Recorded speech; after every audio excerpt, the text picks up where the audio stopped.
Hello YouTube. Well, chilly evening on the campsite. Main problem being is it's like I say, it's not sealed down below. I don't know if you can see that. So that cold air does get in here. It's biting at the moment. I think I have to put a jumper on in a minute. Right.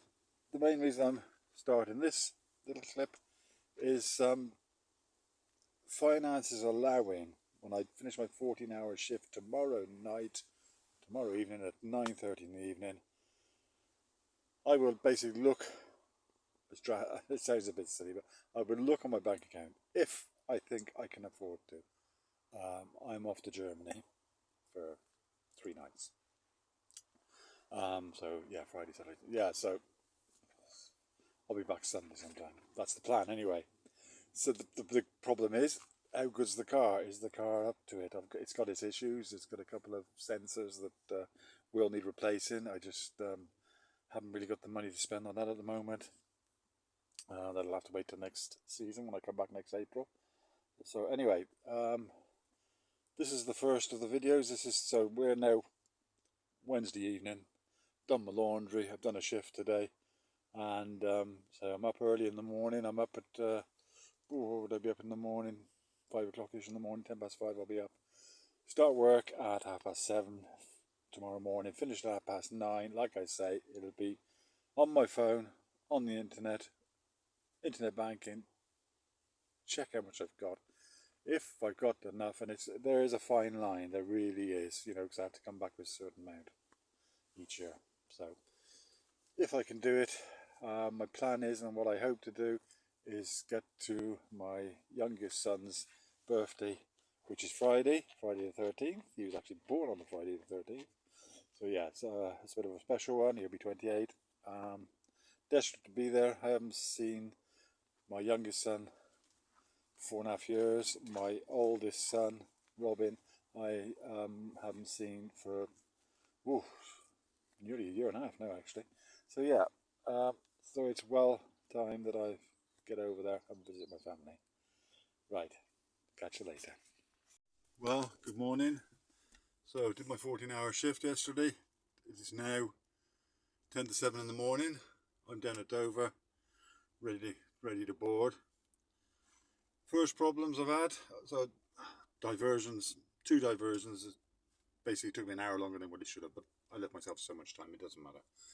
Problem being now is this car's never stood in traffic jams before, so I wouldn't know how to react. So no traffic jams as such, but to show your passport when you come in, so passport control, there was quite a long wait. My car has got the engine management light come on, and also it showed that it was overheating. So I've pulled up now, 5 minutes ago, in the line ready to board, and it's it doesn't seem to be overheating. I've had the bonnet up, checked the water level is perfectly normal, so I'm not quite sure what that's about, but it did sort of smell when I was in the jam that it was cooking, but it's not. So I'm not quite sure what that's about. Anyway, I have to, when I get the other side, pull over somewhere and have a good look when it's lighter. So like I say, it's now 7:10 in the morning, and we'll chat later. Well, now I'm on board the ship. The car isn't overheating. Well, it's not showing any signs of it, but the engine management light is on. It did get a chance to cool down, which is a good thing. So I stood there about an hour and a half before I actually came on the ship. On there now, so just have a quick look. So ported over.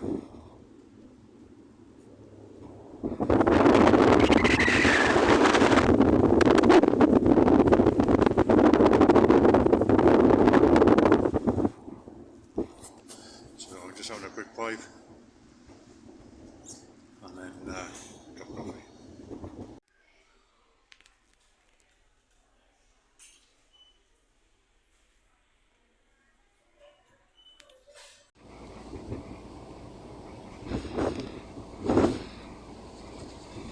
Well, I've made my way to Germany. I'm just outside Cologne.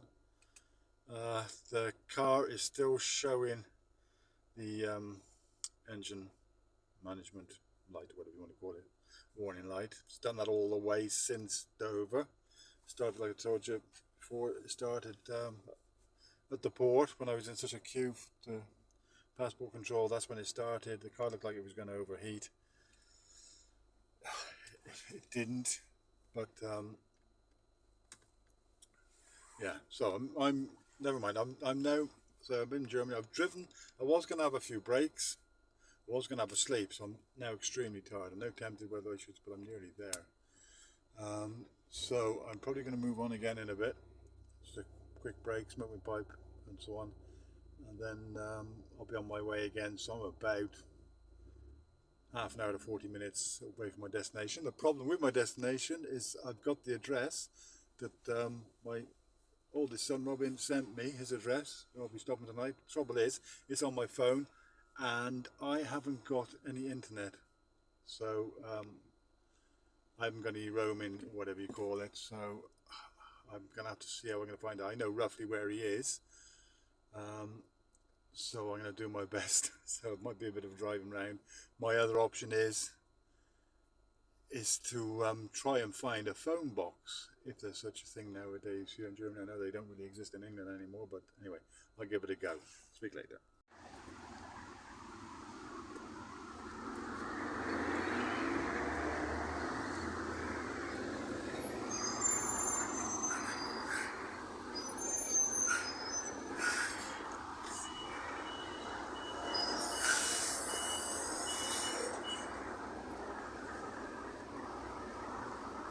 Sometimes things just go right, don't they?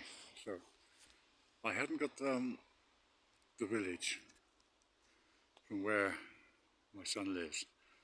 All I got was a postcode, and it's a combined, so it's a collection of villages, you see. So I thought in my head, sure I know which village it is. I haven't been here for years. I mean, probably this area, probably 20 years or more. So I managed to find this village.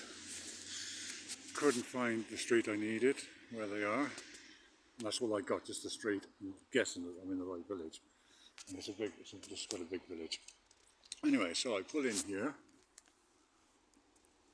Okay. It's like a supermarket. Well, somebody's going to know here. As I pulled up, got out my car, I saw my son and his family just getting out of their car just down there. So now I'm outside smoking a pipe while they're doing their shop, you know. Sometimes things just go right, don't they? You know?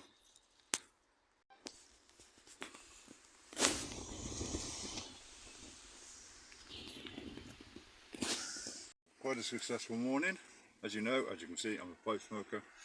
I'm in a town called Meckenheim. And when I used to live here, I used to live in Meckenheim. Long time ago. Back in the 90s and early 2000s. Always been a pipe smoker, put it down so you can understand me a bit better. Always been a pipe smoker, probably over 30 years I should imagine, or more than that, 35 years or so. But it's become a very expensive hobby, if you like. You know, the average pack of pipe tobacco, I pay just over £18 for 50 grams. I have just bought 200 grams. Very good pipe tobacco, better quality than the one I can normally get in England, and I have paid just over, no, it would be just about £20. That's £5 a packet instead of £18 and something. And some places charge over £22 for the same thing. So that's quite a saving. So in other words, I'm getting 4 for the price of 1. I'm limited to what I can take back through. So I've got 4 of these now. There would only be, I can only take 5 back through Dover. I think it's 5 and the one that you've opened. So I will buy a couple more, and the one will be open when I go through. I'm going to be buying a few more of those, well, quite a bit more of those. I'm going to leave them with one of my sons, my oldest son, Robin. He's come up with the idea that he can send them to me in the Philippines, which is perfectly legal and perfectly okay. So that's so I don't have to risk when I go through customs in the Philippines, or even when I leave the UK, that they don't say, hang on a minute, that's a bit too much tobacco you've got there, because ideally I would like to take 10 of those to last me quite a while. So there you go, everything's working out fine. So I've just been to visit a friend of mine Well, friends of mine, a married couple that I've known since 1991, Jürgen and Sabina. Sabina was home, Jürgen was at work, so tomorrow being Saturday, I'm going to go and visit him again for an hour or two and see my old mate Jürgen. I'm off to town now to try and find another friend of mine, Dirk, and see how we get on.